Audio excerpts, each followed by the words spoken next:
Let us consider two important factors, the two poles of the creation of art.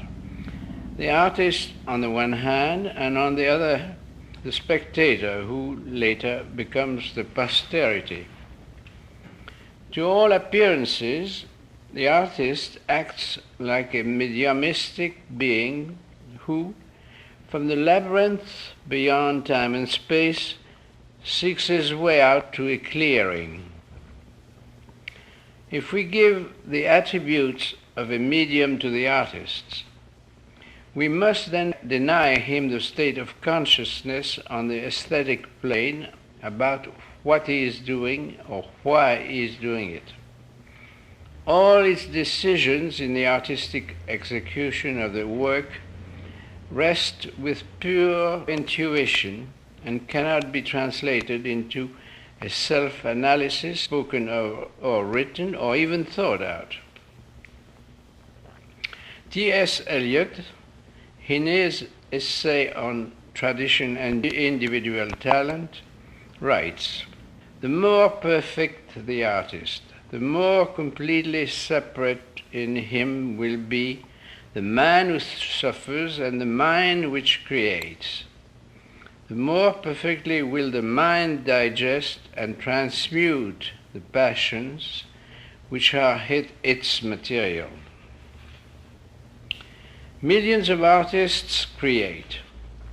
Only a few thousands are discussed or accepted by the spectator, and many less again are consecrated by posterity.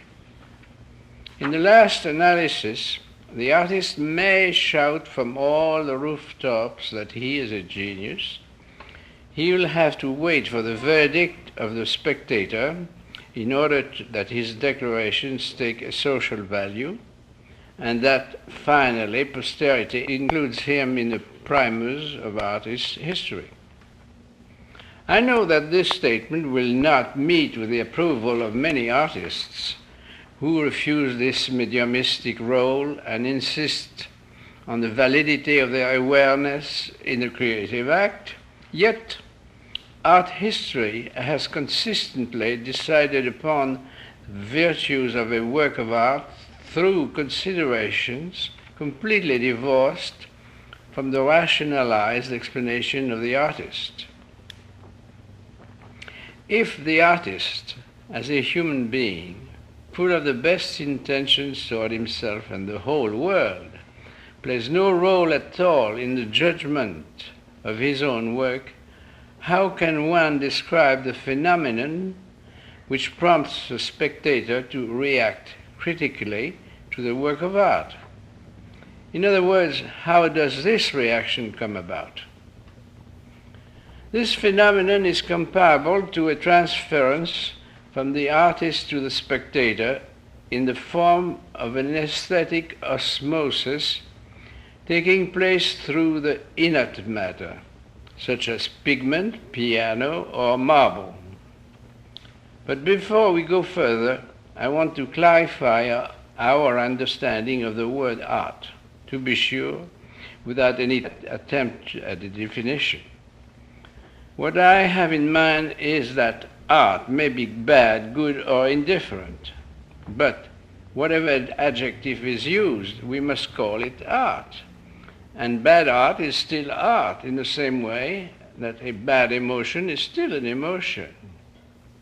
Therefore, when I refer to art coefficient, it will be understood that I refer not only to great art, but I am trying to describe the subjective mechanism which produce art in the raw state, à l'état brut, bad, good, or indifferent.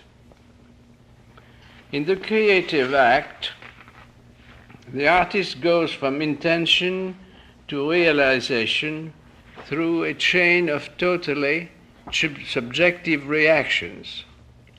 His struggle toward the realization is a series of efforts, pains, satisfaction, refusals, decisions, which also cannot and must not be fully self-conscious, at least on the aesthetic plane. The result of this struggle is a difference between the intention and its realization, a difference which the artist is not aware of. Consequently, in the chain of reactions accompanying the creative act, a link is missing. This gap, representing the inability of the artist to express fully his intention, this difference between what he intended to realize and did realize, is the personal art coefficient contained in the work.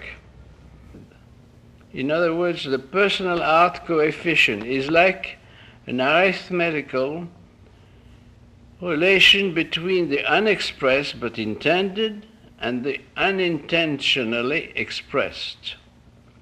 To avoid a misunderstanding, we must remember that this art coefficient is a personal expression of art à l'état brut, that is, still in a raw state, which must be refined as pure sugar from molasses by the spectator. The digit of this coefficient has no bearing whatsoever on his verdict. The creative act takes another aspect when the spectator experiences the phenomenon of transmutation. Through the change from inert matter into a work of art, an actual transubstantiation has taken place, and the role of the spectator is to determine the weight of the work on the aesthetic scale. All in all, the creative act is not performed by the artist alone.